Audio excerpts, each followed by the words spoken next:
What's good, Steeler Nation? My name is Jack Sperry, and this is Steelers Talk. Thanks for joining us to talk some Steelers football today. We're going to be doing my mock draft 2.0 today. It's going to be a great video, but before we get into today's mock draft, consider subscribing to the channel here. We have weekly mock drafts coming up all off season long.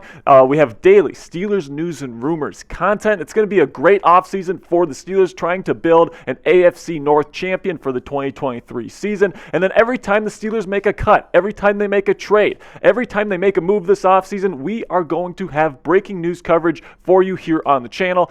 So join the over 20,000 Yinzers currently subscribed to the channel by clicking that subscribe button right now.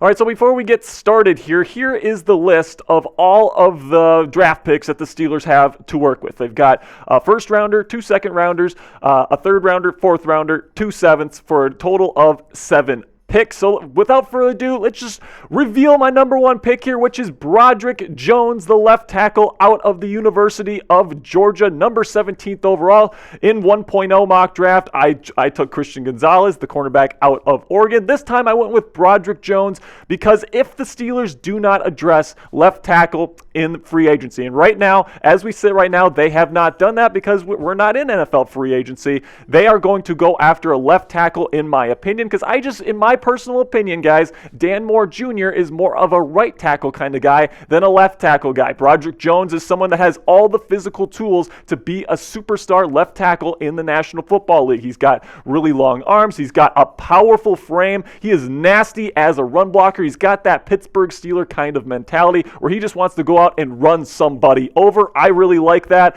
I know my T is going to love that. And then he also had great production as a pass protector in 2022. Kept Stetson Bennett clean all season with 0 sacks allowed. National champion, knows how to win. Here's what the offensive line depth chart would look like if they brought Broderick Jones in, currently assembled.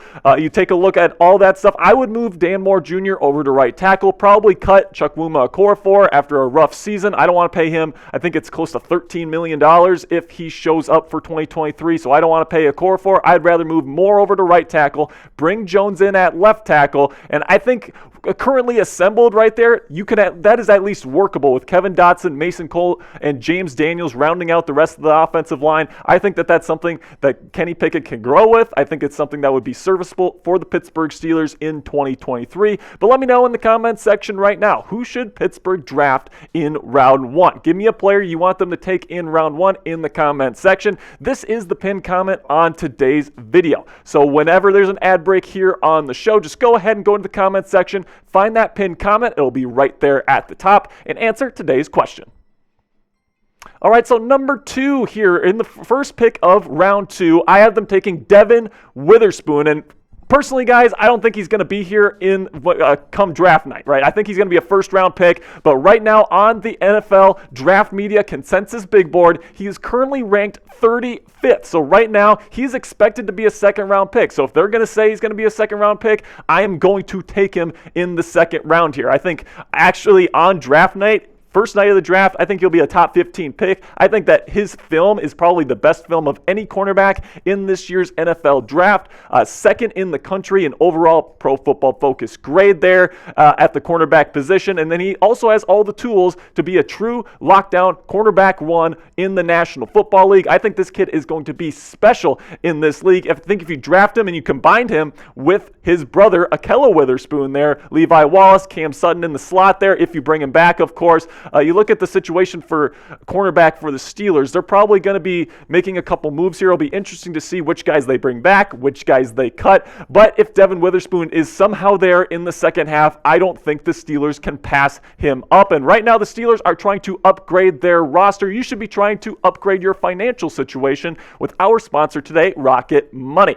Rocket Money is a fantastic app, guys, that really tracks your monthly subscriptions. For me, I was somebody that was not really in control of my financial situation. I was paying for a bunch of stuff I wasn't using, but once I got this app, it showed me all my subscriptions in one place and then canceled for me whatever I didn't still want. Rocket Money can even find subscriptions that you didn't even know that you were paying for. You may even find out that you've been double charged for a subscription, just like I was when I was paying for 2 Netflix accounts for absolutely no reason. To cancel a subscription, all you have to do is press cancel on the Rocket Money app, and Rocket Money takes care of the rest for you. Get rid of useless subscriptions with Rocket Money now. Go to rocketmoney.com/Steelers Talk to help out the channel a little bit, but also help your financial situation. For me, guys, I'm saving a ton of money, about $100 a month, based on just the stuff that I was paying for that I didn't need to pay for. For me, I love this service. It helps me keep my financial situation under control. It can do the same for you. Go to rocketmoney.com/Steelers Talk to help out the channel, but also lock down your financial situation.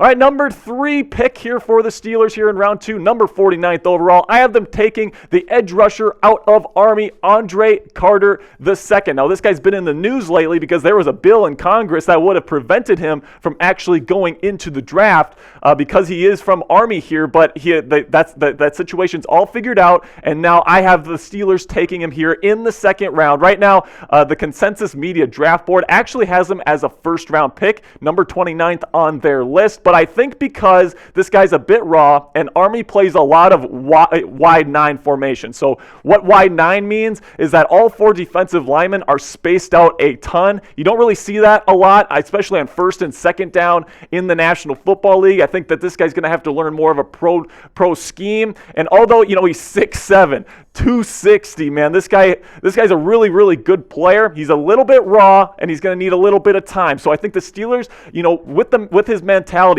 coming from the Army, I think that Mike Tomlin, this is really going to be somebody that Mike Tomlin really likes. You can put him behind TJ Watt and Alex Highsmith as kind of a 3rd down pass rushing specialist, because that's what he's kind of used to doing right now at Army. You can put him in right away, and then hopefully a couple years down the line, you can use him on 1st and 2nd down and kind of take out Alex Highsmith as the years go on and he gets more expensive. But I really like Andre Carter II. I think he's a great fit for the Steelers, and I think that he will drop a little bit come April.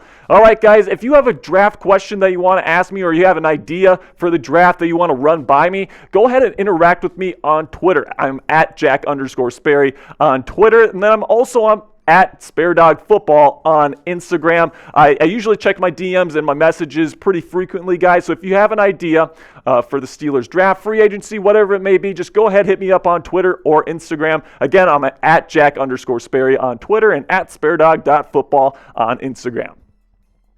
So in the 3rd round here, I have the Steelers taking nose tackle Mazi Smith out of Michigan. And I think in every single mock draft that I've done thus far, I've had the Steelers taking Siaki Ika. Wanted to switch it up a bit here. Mazi Smith is somebody that is also a physical freak. 6'3", 337 pounds. This guy is a really great athlete as well. But the big thing with him is his pad level. As a nose tackle, you really want to be able to drive and control the line of scrimmage. Mazi Smith can get bullied around a little bit, but he's a really, really good athlete, and he's definitely got the size to be an NFL left tackle. And really, the pedigree's there. I think that Mike Tomlin, his philosophy really is pedigree, drafting guys for their physical tools, and then the Steelers will coach them up. I think that he will see this in Mazi Smith, and he will bring him in to be the new nose tackle for the Pittsburgh Steelers. Montravius Adams likely going to get cut. Tyson Alulu, he's a free agent. I think that he brings in Mazi Smith and maybe even a guy like Linval Joseph in free agency to address that nose tackle position and lock down the Steelers' run game alongside Cameron Hayward and Larry Ogunjobi there on the Steelers' defensive line. Pretty interesting situation there. I think Mazi Smith would be a good fit. And in the 4th round, I have the Steelers taking linebacker Cam Jones. Now, here's the thing, guys. I'm not a big fan of the inside linebacker draft class this year. I think there's a lot of guys that have tackling issues. There's a lot of really good athletes, but there's not a lot of smart, disciplined football players, in my opinion. But Cam Jones has a chance to make it in this league. He's dealt with some injuries, but he's a good athlete, maybe not a great athlete, but he's a very violent hitter. He is a Pittsburgh Steeler type of guy, right? He's the way I describe his game is his game is violent. Like, he makes people feel him when he hits them. And that's what I know that Mike Tomlin really likes. I know it's what Steelers fans really like. This guy is someone that's aggressive. He's a really good tackler. He's a solid tackler. And, in terms of the pass game, like, he's not going to blow you away. He'll allow catches, but he's going to wrap up. He's not going to allow them to get anything more than like 4 or 5 yards. He's not going to miss tackles. So he'll be serviceable in the passing game as well. So I'd rather, because the inside linebacker group this year is just not very good, I would rather get one in the later rounds that I think could be a serviceable starter later on down the road than get somebody that's a risk in round 2 or round 3. But you take a look at the Steelers depth chart right now. Miles Jack could be, well, he's not a free agent. We haven't marked as a free agent, but he might get cut. Robert Spillane is a free agent. Devin Bush, he's a free agent as well. It's going to be an interesting situation to see how the Steelers address inside linebacker this offseason. And like I said before, guys, inside linebacker, it's a weak draft class for that position, in my opinion. Lots of guys with really boomer bust ability there. Really great athletes, but not great players. So I think the Steelers should try to address that need in free agency. We'll talk about some of those options that they have later on in the week at inside linebacker in terms of free agency. But let's get into 7th round picks here, where